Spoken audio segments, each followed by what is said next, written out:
ఇవాళ భువనగిరి పట్టణంలో గల సాయి కృప మరి గవర్నమెంట్ స్కూల్ కాలేజీలో నైట్ 9 గంటలకు భవ్య యాదవ్ మరియు ఇంకో అమ్మాయి ఇద్దరు కూడా మరి ఉరిపెట్టుకొని చనిపోయిందని యాజమాన్యం హుటాహుటిన 3 గంటలకు మరి గవర్నమెంట్ హాస్పిటల్ తీసుకుపోయి మరి పిల్లలే పేరెంట్స్ కు సమాచారం ఇస్తే మేము వెళ్ళడం జరిగింది.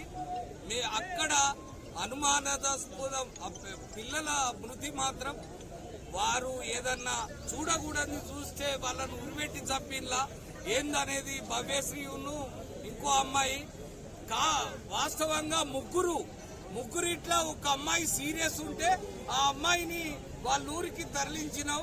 3వ అమ్మాయి ఎవరో తెలవాలి. నిన్న మధ్యాహ్నమే వాళ్ళ మేడం ఈ ముగ్గురిని తీసుకొని వారిని మందలిచ్చి ఏదో చేసిందట. అది కూడా బయటికి రావాలి.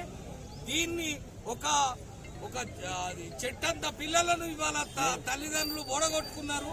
వెంటనే కలెక్టర్ రావాలి, సిట్టింగ్ జడ్జితే దీని విచారణ జరిపి దోషులను నడి బజార్లో ఉరిదీయాలి అని మేము కోరుకుంటున్నాం.